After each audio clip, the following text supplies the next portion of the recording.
मलिकांबाबत प्रत्येक पक्षाचा जो तो अधिकार आहे त्याबद्दल मी काही बोलणार नाही असं अजित पवारांनी म्हटलेलं आहे। मलिकांवरून भाजपकडून होत असलेल्या विरोधानंतर अजित पवारांची ही भूमिका आहे। पत्रकारांसोबतच्या अनौपचारिक गप्पांमध्ये अजितदादांचे हे विधान आहे।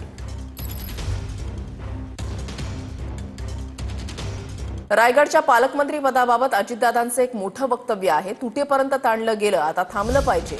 अनौपचारिक गप्पांदरम्यान अजित पवार यांचं हे वक्तव्य आहे। उदय सामंत, सुनील तटकरे आणि गोगावले यांच्याशी माझी चर्चा झाली असं अजित पवारांनी म्हटलंय। अदिती तटकरेंशी माझं बोलणं झालं, लवकरच निर्णय घेणार असं अजित पवारांनी म्हटलंय। पुढच्या आठवड्यामध्ये पालिकेची निवडणूक जाहीर होण्याची शक्यता आहे। अजित पवारांचे पत्रकारांशी औपचारिक बोलताना वक्तव्य आहे। अधिवेशनानंतर महायुतीच्या फॉर्म्युल्यावर चर्चा होणार असं देखील त्यांनी म्हटलंय। पुणे पालिका निवडणुकीसाठी महायुतीमधील दोन पक्ष हे सज्ज आहेत। भाजप पाठोपाठ आता शिंदेची सेना सुद्धा पुण्यामध्ये ऍक्टिव्ह मोडवर आली आहे। मुख्यमंत्री फडणवीसांची मोहोळ आणि चंद्रकांत पाटील यांच्यासोबत बैठक होतीये। येत्या आठवड्यामध्ये 10 माजी नगरसेवक भाजपमध्ये प्रवेश करणार आहेत। पुणे आणि पिंपरी चिंचवडमध्ये भाजप राष्ट्रवादी विना लढणार आहे अशी सूत्रांची माहिती आहे। तर आता पुणे महापालिकेसाठी आमच्याकडे 165 उमेदवार तयार असल्याचं धंगेकरांनी म्हटलंय। आमचं राजकारण पुणेकरांच्या हिताचं असेल असं धंगेकरांनी म्हटलंय। शिवसेना नेते रवींद्र धंगेकरांचा निर्धार आहे। जागा 165 आहेत, आमच्याकडे 165 उमेदवार तयार आहेत। युती होणारे नाही होणारे हा सगळा शिंदे साहेबांचा आणि वरिष्ठांचा विषय आहे। पण आम्ही 175 उमेदवार आमच्याकडे तयार आहे आणि शेवटच्या मिनिटापर्यंत फॉर्म भरेपर्यंत आमची राजनीती जी असेल ते पुणेकरांच्या हिताची असेल। प्रामुख्याने आमचा सगळ्या तरुणांवर भर असेल। ज्यांना चेहरा नाही त्यांना चेहरा देण्याचा प्रयत्न शिवसेना करेल। पुणे महापालिका निवडणुकीच्या आधी भाजपचा आता जम्बो प्लॅन तयार झालाय। मुख्यमंत्री सोमवारी 3000 कोटींच्या कामाचा शुभारंभ करणार आहेत। आचारसंहिता लागण्याआधी कामाचं उद्घाटन केलं जाणार आहे। स्थायी समितीकडून जवळपास 390 कोटींच्या कामाला मंजुरी मिळाली आहे। आचारसंहिता लागण्याआधी भाजपकडून कामाचा धडाका आता सुरू झालाय।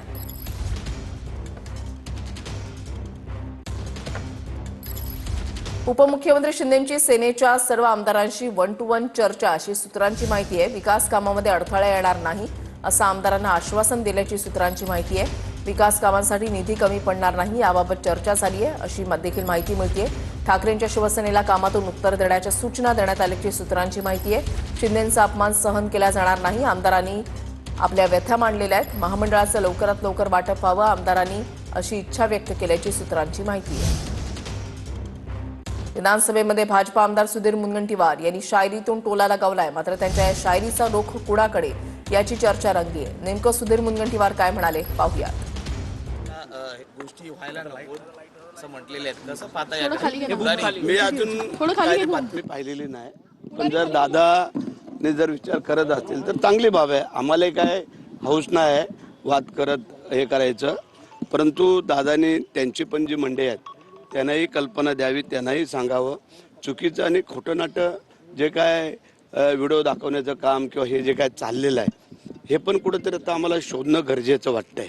कारण आरोप प्रत्यारोप हे होतं ठीक आहे, परंतु बदनामी एखाद्याची जाणून बुजून करणं की त्याच्यामध्ये काय तथ्य नसताना हे पण थोडंसं वरिष्ठांनी त्याचा शोध घ्यावा असं आम्हाला वाटतंय। पण या संदर्भात भेट आपली घेतली दादांनी आणि त्यानंतर उदय सामंतांची भेट घेतलेली आहे। आदिती तटकरे यांना देखील समजावून सांगण्यात आल्याचं कळत आहे, कितपत करायचं? नाही असं काय नाही। काल आम्ही सभागृहामध्ये होतो तेव्हा उदय सामंत, मी, दादा आमची आपली चर्चा चालली, त्यावरती मग दादा बोलले आणि त्याच्यामुळे त्यांनी ती प्रतिक्रिया दिली असेल असं मला वाटतं। आता अजित पवारांकडनं एक पाऊल पुढे जाताना पाहायला मिळतं, तसं सेनेकडनं देखील एक पाऊल पुढे दादाकडनं एक पाऊल पुढे जाताना दिसत असेल तर आमची 2 पावलं पुढे असतील हे तुम्हाला आम्ही सांगतो। कारण काय आलंय, आम्हालाही हौस नाही आहे की वादिवाद करून राजकारण करायचं संघर्ष करून, परंतु प्रत्येकाने समजून घेणं गरजेचं आहे।